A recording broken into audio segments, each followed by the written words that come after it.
मेरे प्रिय स्टूडेंट, आप सभी को मेरा नमस्कार। आज हम लोग पढ़ेंगे 12वीं बायोलॉजी के अंतर्गत 1 से लेकर जो 16 चैप्टर है उसके बारे में हम लोग अध्ययन कर रहे थे। तो हम लोग जो पिछला वीडियो लगभग जो 1.5 घंटे का वीडियो था उसमें हम लोग 1 चैप्टर से लेकर 6 चैप्टर तक का अध्ययन सिलेबस के रूप में कर लिए हैं। अभी हम लोग विस्तृत अध्ययन नहीं कर रहे हैं। आप लोगों को मैं फर्स्ट वीडियो में बताया था कि आप तैयारी करने से पहले चाहे आप 12वीं बायोलॉजी का अध्ययन करिए, चाहे नीट बायोलॉजी का अध्ययन करिए या फिर कोई भी कंपटीशन परीक्षा का आप तैयारी करिए, पहले आप उसके सिलेबस को याद करिए। ठीक है जी। आप यदि 12वीं में हैं तो पहले फिजिक्स का सिलेबस याद रखिए, केमिस्ट्री का सिलेबस याद रखिए, बायोलॉजी का सिलेबस याद रखिए और अन्य जो हिंदी अंग्रेजी सब्जेक्ट है या फिर आप जो भी कहने चाहिए आर्ट्स वाले हैं, साइंस वाले हैं, कोई भी आप कंपटीशन परीक्षा दिला रहे हैं, सबसे पहले आप 1 सप्ताह तक उनके जो सिलेबस है उसको याद रखेंगे। ठीक है। उसके बाद सिलेबस के बाद हमको इस चैप्टर में जनरली तौर पर क्या अध्ययन करना है, सेकंड चैप्टर में क्या अध्ययन करना है, थर्ड चैप्टर में क्या है, ये से आप फंडामेंटल पूरी तरह से याद करके रखेंगे, तब भी कहना चाहिए आपको पढ़ने में सुविधा होगी। अन्यथा आप बीच बीच में क्या हो सकते हैं, भूल सकते हैं। क्लियर। तो मैं पिछली वीडियो में आप लोगों को 1 से लेकर 6 चैप्टर, पहले चैप्टर में क्या था, reproduction in organism, second chapter में क्या था, sexual reproduction in flowering plant, third chapter क्या था, ह्यूमन रिप्रोडक्शन, फोर्थ चैप्टर क्या था, रिप्रोडक्टिव हेल्थ, फिफ्थ चैप्टर क्या था, genetics and variation, sixth chapter क्या था, मोलिकुलर बेसिस ऑफ इनहेरिटेंस, मतलब आनुवांशिकी की आणविक आधार। ये जो 1 से लेकर 4th चैप्टर है ये टोटल कहने चाहिए रिप्रोडक्शन पर आधारित है, और जो 5th और 6th चैप्टर है वो दोनों कहने चाहिए जेनेटिक्स पर आधारित है। बहुत ही इंटरेस्टिंग चैप्टर है। क्लियर। तो आज अध्ययन हम लोग करेंगे सिलेबस के तहत 7 चैप्टर और 8 चैप्टर। क्लियर। तो यहाँ पर कहने चाहिए जो 7 चैप्टर है इसमें कहने चाहिए इवोल्यूशन मतलब विकास। 7 चैप्टर का नाम है इवोल्यूशन मतलब विकास, और जो 8 चैप्टर है उसका नाम क्या है, human health and disease, human health and disease. और जो कहने की जो 9 क्रमांक का जो चैप्टर है उसका नाम क्या है, food production, food production. Clear. इतने को अध्ययन करके देखते हैं। ठीक है जी। तो यहाँ पर देखते हैं इवोल्यूशन मतलब विकास में आपको क्या क्या अध्ययन करना है। यहाँ पर हम लोग अभी विस्तृत अध्ययन नहीं कर रहे हैं, केवल सिलेबस के तहत हम लोग अभी आउटलाइन डायग्राम के रूप में या फिर आउटलाइन के रूप में याद कर रहे हैं, ताकि हमको हमेशा याद रहे कि आपको पूछे कि 1 से लेकर 16 चैप्टर में क्या क्या है तो आप कहने चाहिए आंख बंद करके बता सके, ऐसा याद करके रखे। फिर प्रथम चैप्टर में ये है, सेकंड में ये है, थर्ड में ये है, फोर्थ में ये है, फिफ्थ में ये है, सिक्स्थ में ये है, 7 में इवोल्यूशन है, 8 में ह्यूमन हेल्थ एंड डिसीज है, 9 में कहना चाहिए फूड प्रोडक्शन है। आपको बताया जाता मान लो 10 में क्या है तो 10 में बता देंगे आप microbes in human welfare. Clear. आगे क्या है तो आप बता सकते हैं बायोटेक्नोलॉजी का 2 चैप्टर है। क्लियर। आगे उसके बाद जो लास्ट जो 4 चैप्टर है वो इकोलॉजी से संबंधित है। क्लियर। विकास, विकास के अंतर्गत हम लोग इसमें क्या क्या अध्ययन करेंगे उसके बारे में थोड़ा सा जनरल नॉलेज के रूप में बता रहा हूं, फिर बाद में हम लोग विस्तृत अध्ययन करेंगे। ठीक है जी। मेरा जो यूट्यूब चैनल है NEET biology with Pramod Yadav, उसमें कहना चाहिए ये चैप्टर का वीडियो नहीं बना है और इस चैप्टर का भी वीडियो नहीं बना है। इसका मुख्य कारण क्या है, क्योंकि पिछले वर्ष कोरोना के कारण जो अपना एनसीईआरटी है और अपना कहने चाहिए स्टेट बोर्ड है, मतलब सीबीएसई और स्टेट बोर्ड है, दोनों ही कहना चाहिए 30% कोर्स को कम कर दिया था। ठीक है। तो जब 30% कोर्स को कम किया गया था तो सीबीएसई और स्टेट बोर्ड दोनों में कहना चाहिए ये विकास और फूड प्रोडक्शन खाद्य उत्पादन ये दोनों चैप्टर को क्या कर दिया गया था, डिलीट कर दिया गया था। लेकिन इस वर्ष अभी तक क्लियर नहीं है कि डिलीट किया है कि नहीं किया है। हो सकता है इस वर्ष अभी कोरोना चल रहा है, ये दोनों चैप्टर क्या रहेंगे, डिलीट रहेंगे। लेकिन आपका जो नीट है, आपका कोई भी कंपटीशन परीक्षा है, उसमें डिलीट नहीं किया गया है। तो चूंकि आप 12वीं बायोलॉजी या फिर बायोलॉजी लेकर अपना करियर बना रहे हैं, तो आप बायोलॉजी के प्रत्येक चैप्टर का अध्ययन करेंगे। ठीक है जी। आपका मेन उद्देश्य 12वीं नहीं है, आपका मेन उद्देश्य नीट क्रैक करना है, या फिर आगे चलकर लेक्चरर बनना है, या फिर पीजीटी बनना है, या फिर कॉलेज में क्या बनना है, प्रोफेसर बनना है। क्लियर। तो यहाँ पर कहना चाहिए इसमें क्या क्या अध्ययन करने हैं उसके बारे में मैं थोड़ा सा बता रहा हूं। ठीक है। इसके अंतर्गत हम लोग पहले देखेंगे ओरिजिन ऑफ अर्थ, मतलब पृथ्वी की उत्पत्ति। ठीक है। उसके बाद देखेंगे इसमें ओरिजिन ऑफ लाइफ, जीवन की उत्पत्ति। तो जो जीवन की उत्पत्ति होती है, इसको कहना चाहिए दो थीसिस में बांट दिया जाता है। एक होता है ओल्ड और एक होता है मॉडर्न, या फिर इसको नया सिद्धांत बोल सकते हैं। क्लियर। उसके बाद कहते जी इसमें देखेंगे जीवन की उत्पत्ति होती है, उसका हम लोग यहां पर क्या देखेंगे, प्रमाण देखेंगे। क्या देखेंगे, प्रमाण देखेंगे, एविडेंस। उसके बाद क्या देखेंगे, जीवन की उत्पत्ति के सिद्धांत देखेंगे, थ्योरी देखेंगे। उसके बाद कहना चाहिए थ्योरी के बाद में लगभग 3-4 थ्योरी दी गई है, और उसके बाद लास्ट में इसमें हम लोग ह्यूमन, मानव की उत्पत्ति एंड इवोल्यूशन, मतलब विकास। इतने टॉपिक को लेकर अध्ययन किया गया है। क्लियर। जो विकास नामक चैप्टर है, उसमें हम लोग ये देखते हैं ओरिजिन ऑफ अर्थ, जीवन की उत्पत्ति होने से पहले किसकी उत्पत्ति होती है, पृथ्वी की उत्पत्ति होती है। पृथ्वी एक ग्रह है। ठीक है जी। मतलब ब्रह्मांड की उत्पत्ति होती है। अनेक वैज्ञानिकों का यह मानना है कि ब्रह्मांड की उत्पत्ति आज से 15 करोड़ वर्ष पहले, आज से 15 करोड़ वर्ष पहले एक इलम नामक पदार्थ से हुई है। बाद में कहना चाहिए वो छोटे छोटे ग्रह, उपग्रह, उल्कापिंड, अन्य में क्या हो गई, वो विभाजित हो गई। मतलब ब्रह्मांड के साथ ही किसकी उत्पत्ति होती है, अर्थ मतलब पृथ्वी की उत्पत्ति होती है। बाद में कहना चाहिए कई साइंटिस्ट आए, लेमात्रे आए, गेमो आए, लाप्लास आए, इन्होंने कुछ अलग अलग सिद्धांत दिए। मतलब ओरिजिन ऑफ लाइफ के पहले ब्रह्मांड अर्थात पृथ्वी की उत्पत्ति होती है।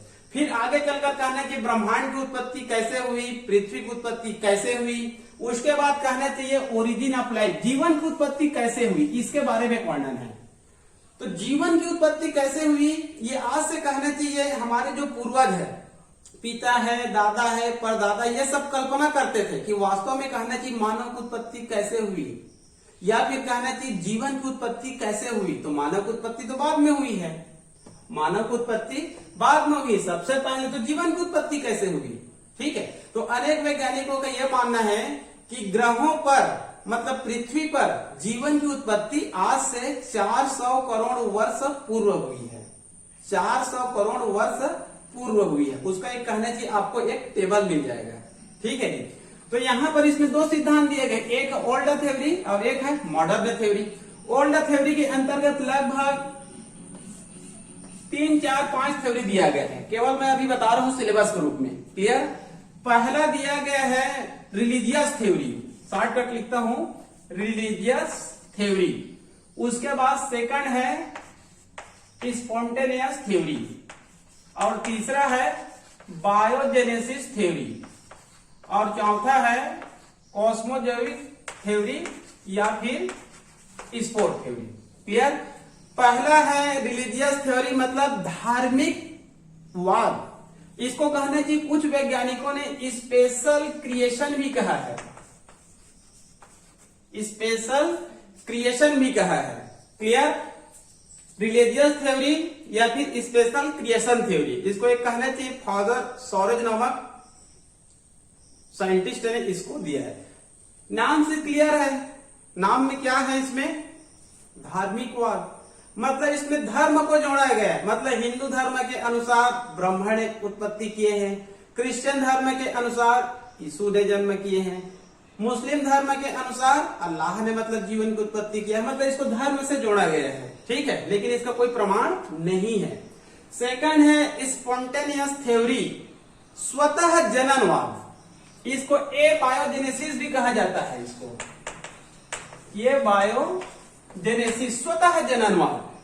इसको कहना चाहिए जो बायोलॉजी के जनक है अरस्तु और प्लेटो, इन साइंटिस्ट ने इनको दिया था कि जीवन की उत्पत्ति स्वतः हो सकती है। हालांकि ये गलत सिद्ध हुआ बाद में। मतलब जीवन की उत्पत्ति जीवों से ही होती है, किसी भी जीव की उत्पत्ति पूर्व जीव से होती है, स्वतः नहीं होती है। लेकिन अरस्तु जो प्रसिद्ध वैज्ञानिक है, प्लेटो ये भी प्रसिद्ध वैज्ञानिक है, इन्होंने कहना चाहिए ए बायोजेनेसिस, स्पॉन्टेनियस थ्योरी, स्वतः जननवाद के समर्थक थे।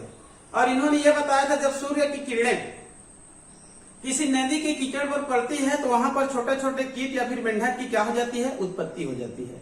ठीक है, किसी एक वैज्ञानिक ने कहा यदि कहना चाहिए मनुष्य का भीगी हुई कमीज और प्लस गेहूं के भूसे को किसी बॉक्स में बंद करके रख दिया जाता है तो 21 दिन में चूहे की क्या हो सकती है, उत्पत्ति हो सकती है। लेकिन ये भी क्या है, ये गलत सिद्धांत है। बाद में कहना चाहिए बायोजेनेसिस थ्योरी, इसके भी कहना चाहिए कई साइंटिस्ट है। इसमें से दो प्रसिद्ध साइंटिस्ट है, एक है फ्रांसिस्को रेड्डी और एक है लुई पाश्चर। एक है फ्रांसिस्को रेड्डी जिन्होंने कहना चाहिए बड़ी बड़ी जार लिए और कहना चाहिए मछली का कहना चाहिए कुछ टुकड़े ले लिए, ठीक है। और एक कहना चाहिए लुई पाश्चर जिन्होंने रेबीज का कहना चाहिए वैक्सीन खोज किया था, लुई पाश्चर। ये साइंटिस्ट कहना चाहिए ये गर्दन के आकार का कहना चाहिए फ्लास्क का उपयोग किया। और इन दोनों वैज्ञानिकों ने यह बता दिया कि जीवन की उत्पत्ति जीव से ही होती है। अर्थात इन दोनों वैज्ञानिकों ने इसको क्या सिद्ध कर दिया, गलत सिद्ध कर दिया। क्लियर। बाद में कहना चाहिए कॉस्मोजोइक थ्योरी, मतलब ब्रह्मांडवाद या फिर स्पोर थ्योरी, बीजाणु थ्योरी। इसको कहना चाहिए कई वैज्ञानिकों ने दिया था, जिनमें से प्रसिद्ध वैज्ञानिक है आर्हेनियस। इन्होंने यह बताया कि जीवन की उत्पत्ति अन्य ग्रह में हुई है, अर्थ में नहीं हुई है, पृथ्वी में। जीवन की उत्पत्ति अन्य ग्रह में हुई और वहां से स्पोर के रूप में आया, बीजाणु के रूप में आया, जिसके कारण कहना चाहिए इनको स्पोर थ्योरी भी कहा जाता है। लेकिन ये ओल्ड थ्योरी है, इसका कोई भी कहना चाहिए प्रमाण नहीं है। बाद में विस्तृत अध्ययन करेंगे। क्लियर। उसके बाद है मॉडर्न थ्योरी, ये कहना चाहिए मान्यता प्राप्त सिद्धांत है। इसको कहना चाहिए रशिया, मतलब रशियन के प्रसिद्ध वैज्ञानिक ए.आई.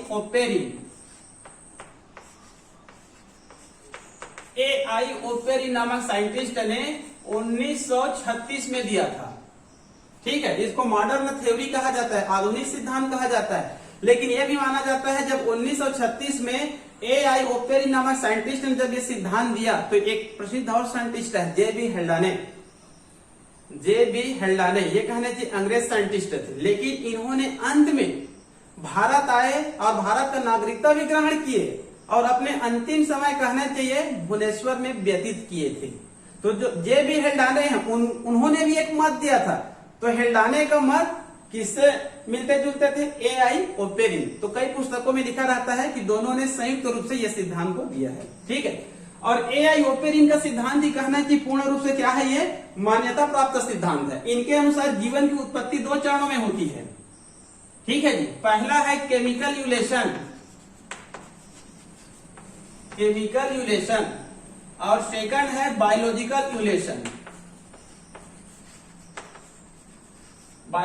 यूलेशन। इनका दूसरा नाम है ऑर्गेनिक यूलेशन। अब यहां पर शॉर्टकट अध्ययन चलते हैं, केवल पॉइंट को बता रहा हूं मैं। केमिकल यूलेशन के अंतर्गत पहले किसकी उत्पत्ति होती है, परमाणु की उत्पत्ति होती है। आगे चलकर अणुओं की उत्पत्ति होती है। आगे चलकर सिंपल यौगिकों की उत्पत्ति होती है। आगे चलकर पहाड़ है, पर्वत है, नदी है, झील है, इन सब की उत्पत्ति होती है। फिर आगे चलकर जटिल कार्बनिक यौगिकों की उत्पत्ति होती है।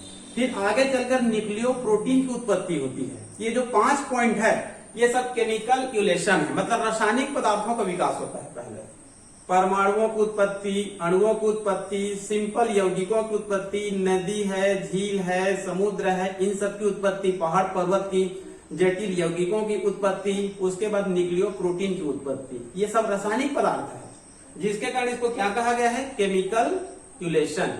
उसके बाद कहनी थी केमिकल यूलेशन के बाद सेकंड चरण क्या है, बायोलॉजिकल यूलेशन या फिर ऑर्गेनिक यूलेशन। इसके अंतर्गत प्रथम कहना चाहिए कोएसरवेट्स का निर्माण होना। इसको कई बार पूछा जाता है कोएसरवेट्स क्या है। ये प्रोटीन का कहना चाहिए अणु है, कण है, जो कोलाइडी कण के रूप में पाई जाती है और आपस में एक दूसरे से चिपकती जाती है आकर्षण के कारण, और आगे चलकर माइक्रोस्फीयर सब बनाती है और आगे चलकर एक अणु बना लेती है, उनको कहा जाता है कोएसरवेट्स। तो पहले कहने चाहिए इसमें किसका निर्माण होगा, कोएसरवेट्स। उसमें कहने चाहिए जीवन के गुण उसमें पाए जाते थे। उसके बाद होती है, पहला हो गया फॉर्मेशन ऑफ कोएसरवेट्स। अगला पॉइंट रहेगा फॉर्मेशन ऑफ प्राइमरी ऑर्गेनिज्म, मतलब प्राथमिक जीव की उत्पत्ति। फिर होती है स्वपोषित जीव की उत्पत्ति। फिर होती है ऑक्सीजन क्रांति। जब ऑक्सीजन क्रांति होती है तो यूकैरियोटिक कोशिकाओं की उत्पत्ति होती है, और यूकैरियोटिक कोशिका की उत्पत्ति के बाद वास्तव में कहने की किसकी उत्पत्ति होती है, जीवन की उत्पत्ति होती है। तो इस प्रकार से ए.आई. ओपेरिन नामक साइंटिस्ट ने 2 चरणों में दिया है, केमिकल यूलेशन, बायोलॉजिकल यूलेशन। और यह माना जाता है जीवन की उत्पत्ति में वायरस एक बहुत महत्वपूर्ण बिंदु है, बहुत महत्वपूर्ण पॉइंट है, क्योंकि प्रथम जीव वायरस को ही माना जाता है, क्योंकि वायरस में सजीव और निर्जीव दोनों के ही गुण पाए जाते हैं। हमारे शरीर के अंदर यदि प्रेजेंट है तो सजीव है, शरीर से बाहर है तब वो क्या है, वो निर्जीव है। तो इस प्रकार से कहना चाहिए ओरिजिन ऑफ लाइफ, जीवन की उत्पत्ति।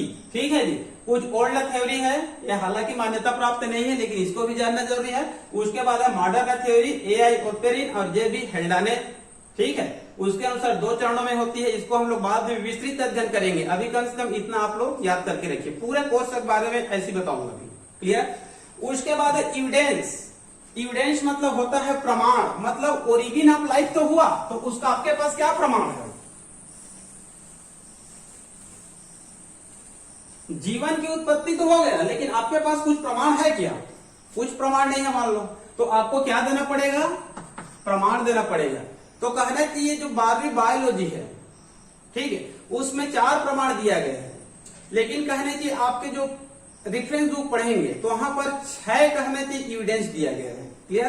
तो यहां पर जैसे कि पहला एविडेंस दिया गया है फॉसिल से, किससे दिया गया है, फॉसिल से।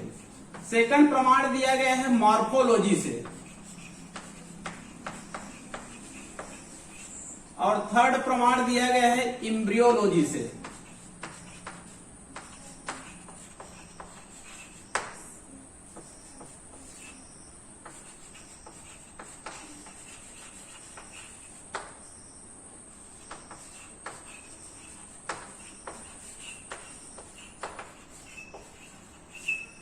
पहला प्रमाण है फॉसिल।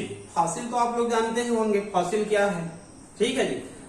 फॉसिल मतलब आज से लाखों करोड़ों साल पहले, अभी नहीं, आज से लाखों करोड़ों साल पहले जो जीव जंतु पाए जाते थे, यदि उन जीव जंतु की मृत्यु किसी ठोस पदार्थ के ऊपर होती है, मतलब चट्टान के ऊपर होती है, तो उनका हूबहू एक चित्र उसमें पाया जाता है।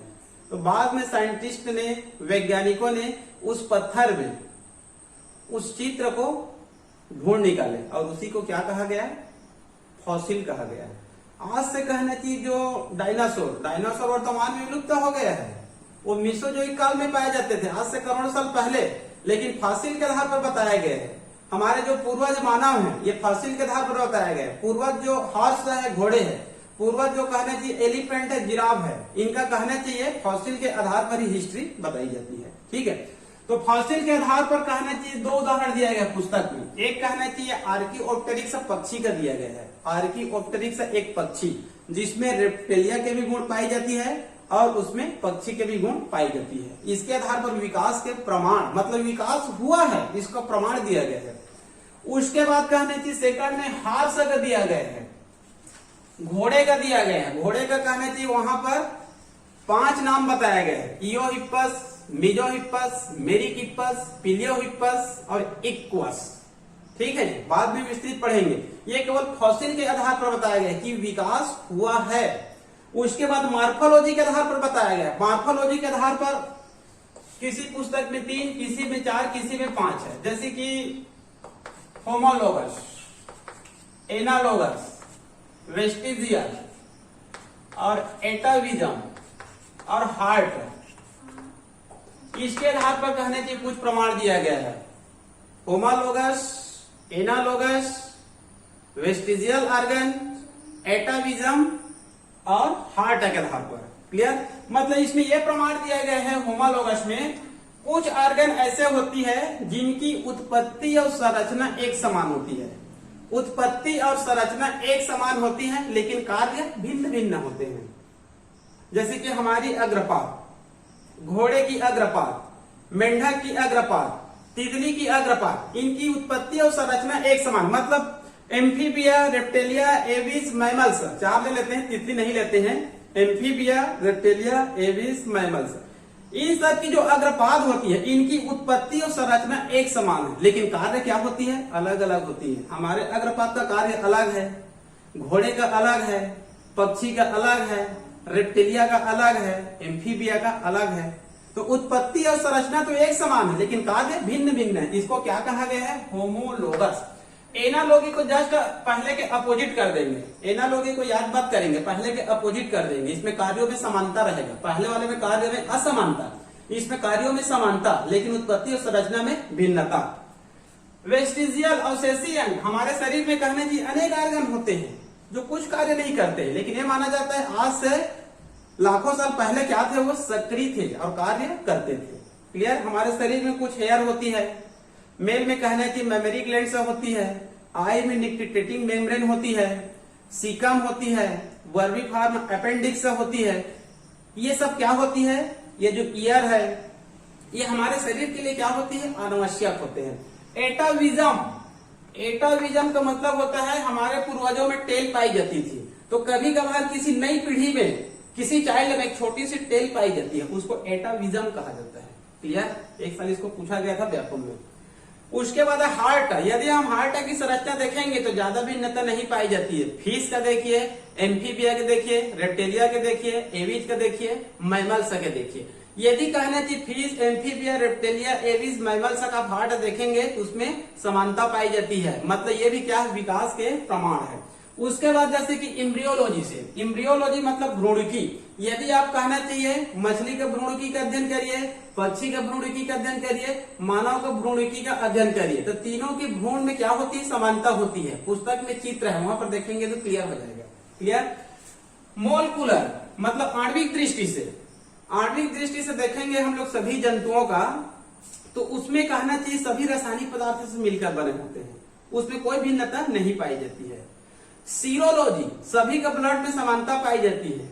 लाइफ प्रोसेस, सबकी जीवन जो क्रियाएं होती लगभग क्या होती है? एक समान होती है। इतना कहना चाहिए आपके 12वीं के सिलेबस में है। ठीक है? एक और होता है बायोजियोग्राफिकल मतलब जैव भू दृष्टि से।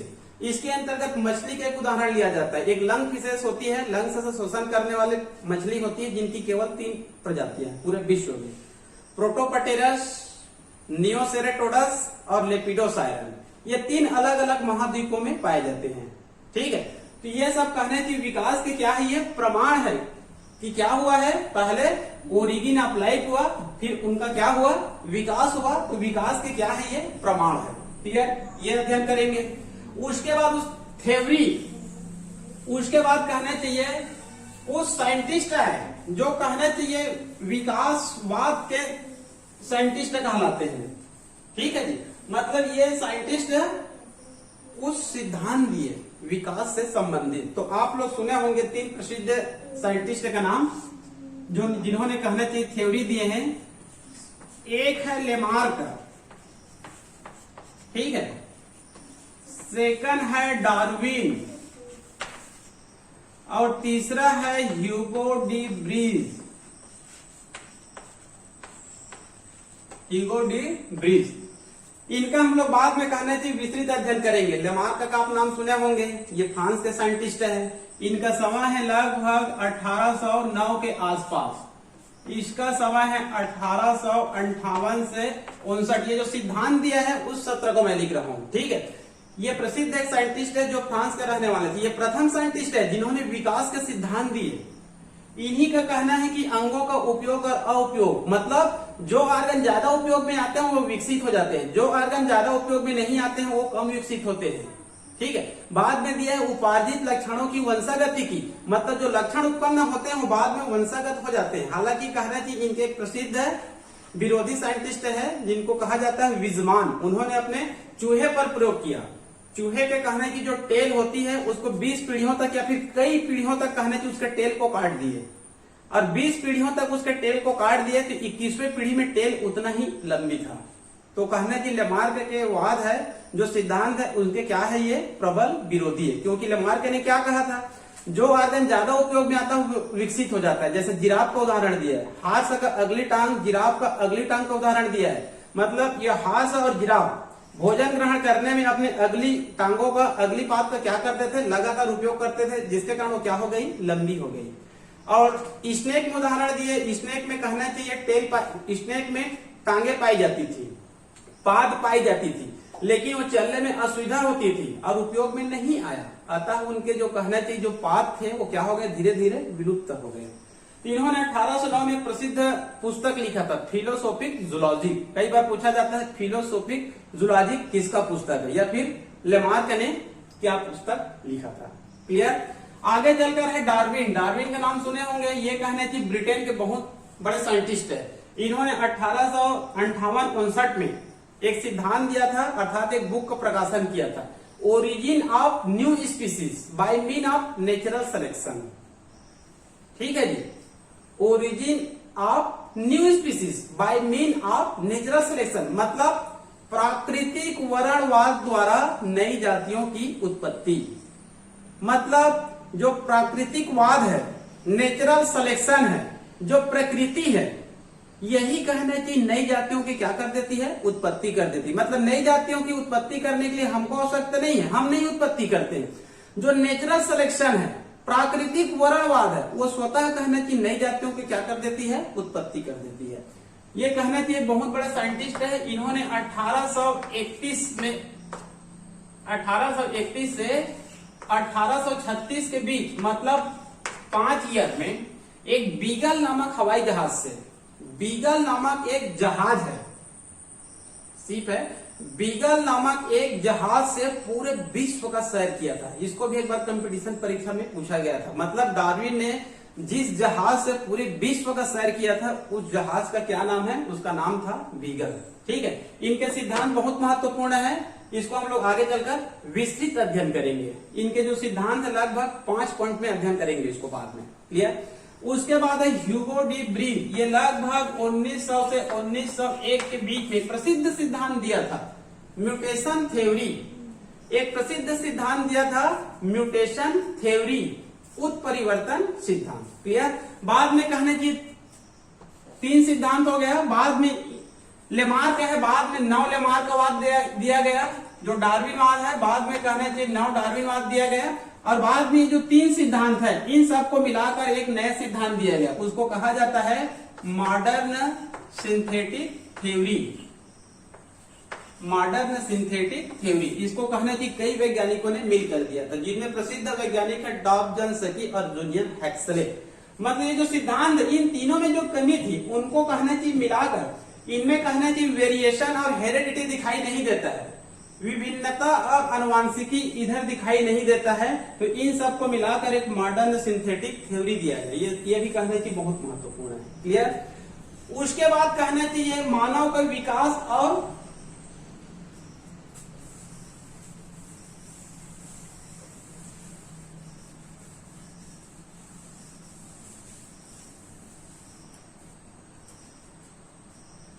उसके बाद मानव की उत्पत्ति और विकास।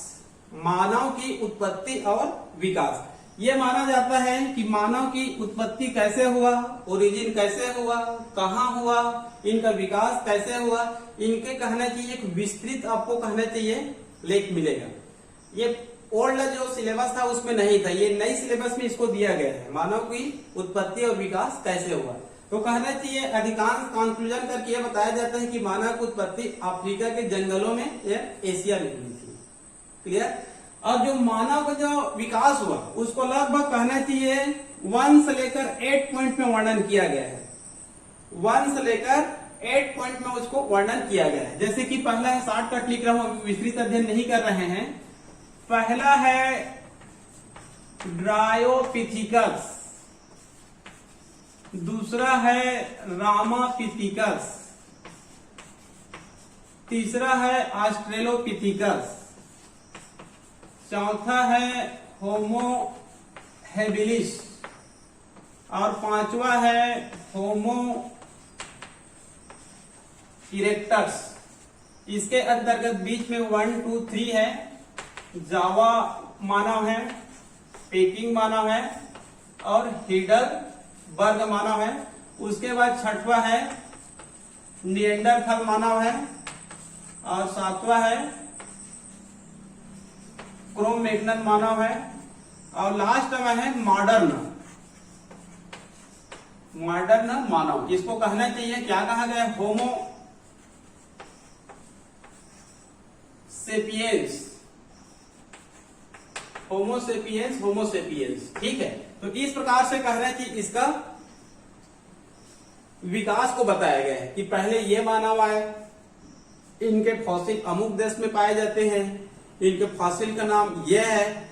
इसको कई बार पूछा जाता है कंपटीशन परीक्षा में, क्योंकि जो रामापिथिकस है इनके निवास में भारत के शिवालिक पहाड़ियों में पाए गए हैं। शिवालिक पहाड़ जो कहना चाहिए दक्षिण भारत में है, वहां पाए गए। मतलब इस मानव की उत्पत्ति विकास कहाँ हुआ है, भारत में हुआ है।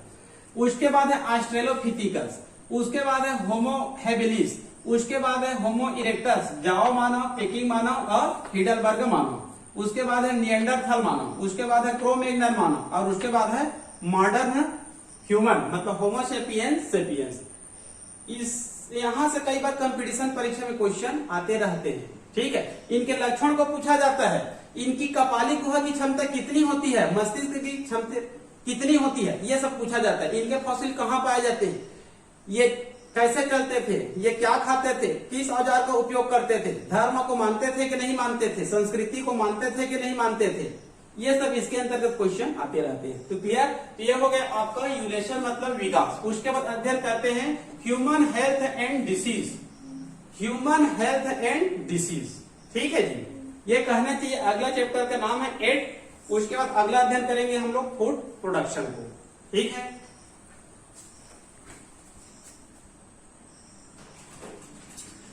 अब आगे चैप्टर का नाम है ह्यूमन हेल्थ एंड डिसीज। मेरे जो यूट्यूब चैनल है net biology with Pramod Yadav, इसमें इसका आपको लगभग 21 वीडियो मिलेगा। कितना वीडियो मिलेगा, 21 वीडियो मिलेगा। ठीक है, मेरे यूट्यूब चैनल में ये जो 7 चैप्टर है और ये 9 चैप्टर है, इसका वीडियो नहीं बनाया हूँ। ठीक है, तो इसका तो लगभग अभी आप लोगों को बताया हूँ। इसके बारे में कहने से और विस्तृत वीडियो बनेगा, लगभग 10-15 वीडियो बनेगा। ठीक है जी, इसके बाद है ह्यूमन हेल्थ एंड डिसीज। इसमें क्या अध्ययन कर रहे हैं बता रहा हूं मैं। इसमें कहना चाहिए जो मानव स्वास्थ्य है और क्या क्या रोग होते हैं। जेनेटिक्स रोग का अध्ययन नहीं करना है, जेनेटिक्स रोग का जेनेटिक्स में हम लोग अध्ययन करेंगे। यहाँ पर कहना चाहिए कुछ रोग होते हैं, उसका यहाँ पर अध्ययन किया गया है। तो रोग जनरली तौर पर कहना चाहिए जैसे 2 प्रकार के होते हैं, एक होता है संक्रामक रोग और एक होता है असंक्रामक। संक्रामक रोग मतलब फैलने वाले, एक दूसरे से फैलने वाले, इसको हम लोग कहना चाहिए कम्युनिकेबल डिसीज कह सकते हैं। और एक होते हैं असंक्रामक, इसको कहा जाता है ये नहीं फैलती है, एक दूसरे में नहीं फैलती है, तो इसको कह सकते हैं असंक्रामक। फैलने वाले रोग और न फैलने वाले रोग, ये एक प्रकार से ट्रांसमिटेड डिसीज है, एक दूसरे में फैलती जाती है।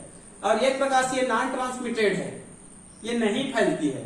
ठीक है, तो इसके अंतर्गत हम लोग देखते हैं कम्युनिकेबल डिसीज मतलब फैलने वाले रोग। संक्रामक रोग मतलब गांव में एक को होता है तो दूसरा को हो जाता है, दूसरा को होता है तीसरा को हो जाता है। इस प्रकार से धीरे धीरे गांव में क्या हो सकती है, फैल सकती है। ठीक है, कई बार कहना चाहिए महामारी, जैसे कि अभी वर्तमान दौर में कहना चाहिए कोरोना क्या है, ये महामारी है जो एक दूसरे में क्या हो जाती है, फैलती जाती है। क्लियर, तो यहाँ पर इसको 5 पॉइंट में अध्ययन करते हैं, केवल अभी शॉर्टकट देख रहे हैं। ठीक है, इसमें कहने चाहिए सिलेबस के अनुसार बैक्टीरिया से होने वाले रोग, वायरस से होने वाले रोग, फंजाई से होने वाले रोग मतलब कवक से होने वाले रोग, प्रोटोजोआ से होने वाले रोग और कृमि से होने वाले रोग। ये कहना चाहिए बैक्टीरिया है, वायरस है, फंजाई है, प्रोटोजोआ है, कृमि है, इनसे जो रोग होता है वो एक दूसरे में क्या होती जाती है, फैलती जाती है। आप कहना चाहिए बायोलॉजी के स्टूडेंट्स हैं तो आप इसको विस्तृत अध्ययन कर लेना। वैसे मेरे YouTube चैनल में विस्तृत मिलेगा, लेकिन आप और ज्यादा से विस्तृत अध्ययन कर सकते हैं, क्योंकि बायोलॉजी मतलब मेडिकल से संबंधित है, स्वास्थ्य से संबंधित है। आपके पुस्तक में 12वीं के सिलेबस में ज्यादा रोग नहीं दिया गया। आप 12वीं के सिलेबस देखेंगे न्यू सिलेबस में तो बैक्टीरिया से होने वाले रोग बड़ी मुश्किल से 5 रोगों का अध्ययन किया गया है। तो आप कम से कम यहाँ पर 12 रोग देख लेंगे। आप यदि पुस्तक में नहीं मिलेगा आप गूगल में देख लेंगे, बैक्टीरिया से होने वाले रोग लिखेंगे, बहुत सारे आपको रोग मिल जाएंगे। ठीक है जी, जैसे कि हैजा है मतलब कॉलरा है, लिप्रोसी है, गोनोरिया है, सिफिलिस है, टाइफाइड है, हैजा है, टीबी है, टिटनेस है, ये सब कहने चाहिए बैक्टीरिया से होने वाले रोग है। ओपिन काग है, ठीक है जी, ये सब कहने चाहिए बैक्टीरिया से होने वाले रोग है। बैक्टीरिया का नाम अलग अलग रहेगा। उसी प्रकार से वायरस से होने वाले रोग लगभग कहना चाहिए 10 आप लोग रोग देख लेंगे, जैसे कि एड्स भी वायरस से होने वाले रोग है, पोलियो भी वायरस से होने वाले रोग है, रेबीज भी होने वाले रोग है, small pox, chicken pox, measles, chikungunya और जो कहना चाहिए डेंगू है और ये कोरोना है, ये सब कहना चाहिए वायरस से होने वाले रोग है। हर्पीस है, ठीक है जी, सबको आप लोग देख लेंगे और वायरस का नाम देख लेंगे और लक्षण को देख लेंगे। आपके 12वीं के सिलेबस में नए सिलेबस में डेंगू को दिया गया है और चिकनगुनिया को दिया गया है और कॉमन कोल्ड जो सामान्य सर्दी खांसी। पुराने सिलेबस में कहना चाहिए रेबीज भी था, पोलियो भी था, मिजल्स भी था, छोटी माता, बड़ी माता। अब नया कहना चाहिए कोरोना आ गया है, रेबीज है, ठीक है जी, ये सब देख लेंगे। उसके बाद कहना चाहिए कवक से होने वाले रोग। कवक से होने वाले रोग ज्यादा अध्ययन नहीं रहता है, इसमें कहना चाहिए दांत खाद खुजली का दिया रहता है, माइक्रोस्पोरम नामक कवक से जो दांत खाद खुजली होती है। उसके बाद प्रोटोजोआ से होने वाले रोग 10 रोगों का आप अध्ययन कर लेंगे। पुस्तक में केवल 3-4 मिलेगा। आपके 12वीं के सिलेबस में एक मलेरिया का मिलेगा और एक डिसेंट्री पेचिस का मिलेगा और एक कहना चाहिए डायरिया का मिलेगा। 3 ही मिलेगा, लेकिन आप गूगल से या फिर मेरे यूट्यूब चैनल से आप कम से कम 10 रोग को देख लेंगे। ठीक है, ये इंटरेस्टिंग है क्योंकि आप बायोलॉजी से रिलेटेड कहना चाहिए आप अपना करियर बना रहे हैं, तो आप इनके बारे में विस्तृत जानिए। क्लियर। उसके बाद कृमि से होने वाले रोग। कृमि से होने वाले रोग कम से कम आप लोग 4 रोग अध्ययन कर लेंगे। पुस्तक में 2 रोग दिया गया है। एक प्रसिद्ध रोग है एलिफेंटिएसिस फाइलेरियसिस, हाथी पांव, और सेकंड होता है टिनिएसिस। ठीक है जी, 2 दिया गया है, 3-4 इसमें भी आप लोग याद रख लेंगे। ये सब कहना चाहिए संक्रामक रोग है, एक दूसरे से दूसरे व्यक्ति में फैलती है, क्योंकि ये सब किससे होती है, या तो मच्छर फैलाती है या फिर मक्खी फैलाती है या फिर दूषित जल से फैलती है। Clear, communicable. और ये है असंक्रामक, मतलब एक दूसरे में नहीं फैलती है। कुछ उदाहरण लेते हैं, जैसे कि हार्ट रोगी। कोई व्यक्ति कहने चाहिए हार्ट रोगी है तो दूसरे व्यक्ति में नहीं फैलेगा। क्लियर। कोई व्यक्ति कहने चाहिए किडनी रोगी है तो दूसरे व्यक्ति में नहीं फैलेगा। इसी प्रकार से किसी व्यक्ति को डायबिटीज है मतलब मधुमेह है तो दूसरे में ये नहीं फैलेगा। उसी प्रकार से कैंसर है, किसी एक व्यक्ति को कैंसर हुआ है तो दूसरे व्यक्ति को नहीं फैलेगा। इसी प्रकार से कहना चाहिए प्रोटीन की कमी से होने वाले रोग है, जैसे मरास्मस है, क्वाशियोरकर है, किसी एक को हुआ है तो दूसरे को नहीं होगा। इसी प्रकार से विटामिन की कमी से किसी व्यक्ति को एक रोग हुआ है तो दूसरे व्यक्ति को नहीं होगा। क्लियर। ये जो वायरस होने वाले रोग में हम लोग एड्स उसको भी देख लेंगे, क्योंकि एड्स भी किससे होती है, वायरस से होती है। हालांकि इसका अध्ययन हम लोग 4थे चैप्टर में विशेष रूप से कर लेते हैं, एसटीडी के पास, सेक्सुअली ट्रांसमिटेड डिसीज, मतलब सेक्सुअल के कारण एक दूसरे से फैलने वाले रोग में। वहां पर कहना चाहिए एड्स है, गोनोरिया है, सिफिलिस है, हर्पीस है, ट्राइकोमोनिएसिस है, क्लेमाइडियसिस है। क्लियर। उसमें तो कहना चाहिए आपको एक और रोग दिया रहता है, हालांकि कहना चाहिए कुछ पुस्तकों में उसको नहीं दिया रहता है। खैर, उसको यहाँ पर कहना चाहिए अभी छोड़ देते हैं। क्लियर। उसके बाद कहना चाहिए आपके सिलेबस के अनुसार पहले कहना चाहिए संक्रामक रोग है, फिर असंक्रामक रोग है, उसके बाद कहना चाहिए इम्यूनोलॉजी। इसके अंतर्गत कहना चाहिए जो रोग प्रतिरोधक क्षमता वाले विज्ञान है उसका अध्ययन किया जाता है। कोरोना काल में कहना चाहिए आजकल प्रत्येक व्यक्ति इम्यूनोलॉजी के बारे में जानता है। प्रत्येक व्यक्ति यही कहते हैं कि आयुर्वेदिक मेडिसिन लो, आयुर्वेदिक दवाई लो, कुछ काढ़ा लो, ताकि हमारे शरीर की कहना चाहिए इम्यूनिटी क्षमता क्या हो सके, बढ़ सके। और कोरोना हमारे ऊपर अटैक न कर सके। क्लियर? तो ये कहने चाहिए इम्यूनोलॉजी, ये कहने चाहिए पुराना साइंस है। ठीक है, इसका आप लोग कहने चाहिए कि हिस्ट्री देख लेंगे, पुस्तक में कहने चाहिए इनका एक हिस्ट्री मिलेगा। ठीक है, हिस्ट्री में ये माना जाता है आज से कहना चाहिए 1000 वर्ष के आसपास, 1000 एडी के आसपास कहना चाहिए एक रोग आया। रोग का नाम है चेचक, छोटी माता, स्मॉल पॉक्स से या चिकन पॉक्स से, छोटी माता या फिर माता। ठीक है, इसको चेचक कहते हैं, भारत में इसको माता कहा गया। तो भारत में इसको कहना चाहिए एक माता कहा गया, मतलब ये माता द्वारा होने वाला एक रोग है, मतलब ये लाइलाज है। ठीक है, बाद में कहना चाहिए साइंटिस्ट आते गए।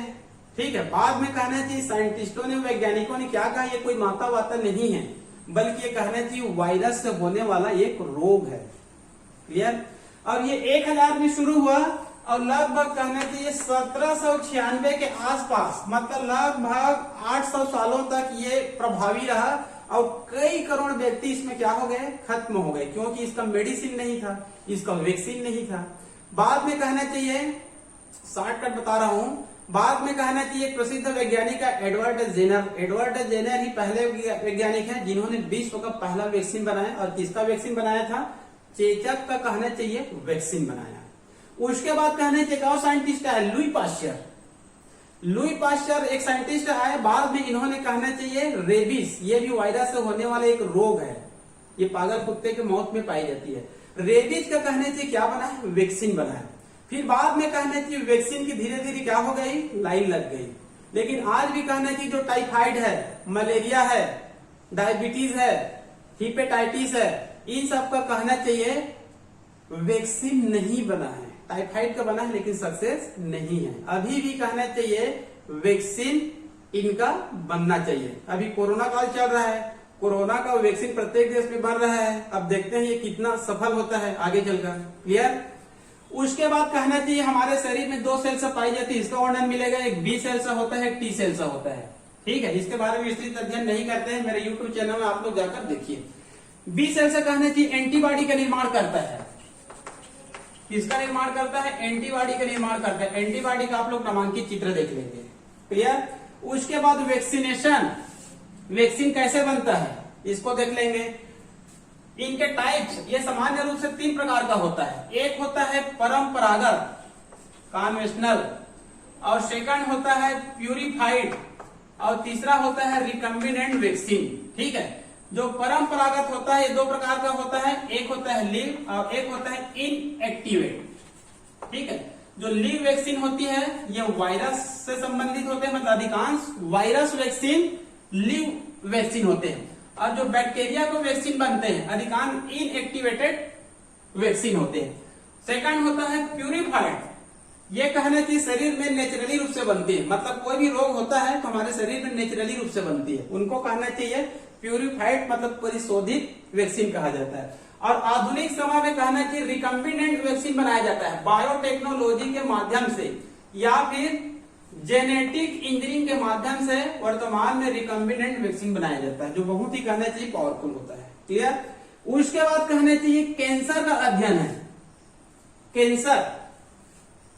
कैंसर और एड्स दोनों बड़े रोग हैं, लाइलाज रोग है। यदि कहना चाहिए एड्स और कैंसर प्रारंभिक अवस्था में पता नहीं चला, ये दोनों क्या है, ये लाइलाज रोग है। लेकिन वर्तमान समय में, कोरोना समय में कैंसर और एड्स दोनों से बड़ा रोग क्या हो गया है, कोरोना हो गया है। व्यक्ति अभी अन्य रोग को भूल गए हैं, क्या है कैंसर, क्या है एड्स, क्या है टाइफाइड, क्या है मलेरिया, ये सब भूल गए हैं। ठीक है जी, तो कैंसर के बारे में विस्तृत वर्णन आपको मिलेगा। कैंसर का परिभाषा होता है कोशिका का अनियमित विभाजन। ठीक है, कैंसर का 4 प्रकार भी मिलेगा। कैंसर का कंट्रोल कैसे होता है, ठीक है, ट्रीटमेंट कैसे है, ये हल्का कहने की उसमें जानकारी दी गई है। हालांकि इसका कोई ट्रीटमेंट नहीं है। यदि प्रारंभ में पता चल जाता है तो सर्जरी करके उस सेल को क्या कर दिया जाता है, बाहर निकाल दिया जाता है, हीट थेरेपी से या जीन थेरेपी से या फिर कीमोथेरेपी से। क्लियर? उसके बाद आपके सिलेबस में मिलेंगे adolescence and addiction. Adolescence and addiction, adolescence मतलब होता है किशोरावस्था, मतलब जो कहना चाहिए 13 से 18 वर्ष के जो लड़के लड़कियां होते हैं, 13 से 18, 19, 20 वर्ष के जो बॉयज गर्ल्स होते हैं उनके लिए कौन सा शब्द हम लोग उपयोग करते हैं? किशोरावस्था, एडोलसेंस। एंड एडिक्शन, एडिक्शन मतलब व्यसन, मतलब वर्तमान दौर के जो किशोरावस्था है, वर्तमान दौर के जो युवा है वो किससे व्यथित है? एडिक्शन मतलब व्यसन।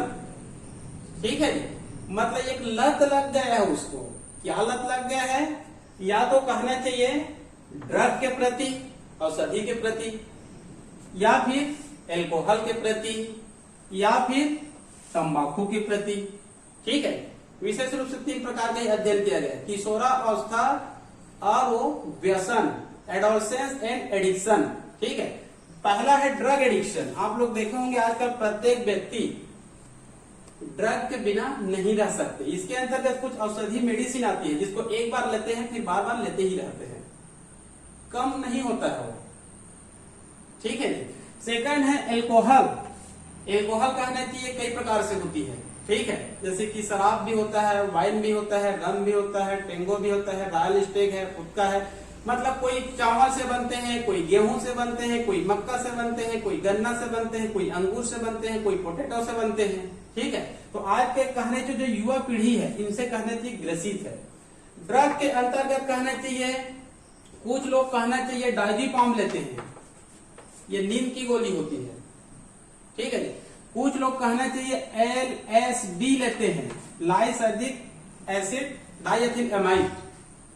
ठीक है, कुछ लोग कहना चाहिए इसके अंतर्गत चाय है, कैफीन है, और ये जो गांजा है, चरस है, भांग है, ये सब इसके अंतर्गत आते रहते हैं। क्लियर? उसी प्रकार से कुछ लोग कहने चाहिए टोबैको मतलब तंबाकू के प्रति क्या हो गए हैं? व्यसन मतलब एडिक्शन है। एक बार एडिक्शन हुआ, लत हुआ तो आसानी से वो नहीं छूटती है। इन सब के बारे में अध्ययन। क्लियर? लास्ट में कहना चाहिए टेरेटोजेन है। लास्ट में क्या है?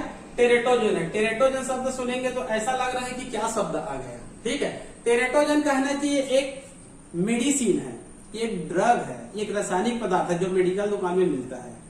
तो कहना चाहिए कुछ लोग पेट दर्द को कम करने के लिए, या फिर जो महिलाएं होती है पेट दर्द कम करने के लिए कुछ टेरेटोजेन ले लेते हैं। टेरेटोजेन नाम से नहीं मिलेगा, मेडिकल दुकान में वो थैलिडोमाइड एक मेडिसिन है उस नाम से मिलेगा, थैलिडोमाइड, वो कहना चाहिए टेरेटोजेन है। इसको लेने के बाद कहना चाहिए यदि कोई फीमेल लेती है जो गर्भवती है, ठीक है, यदि कहना चाहिए गर्भवती फीमेल इसको लेती है, तो गर्भवती फीमेल क्यों लेती है?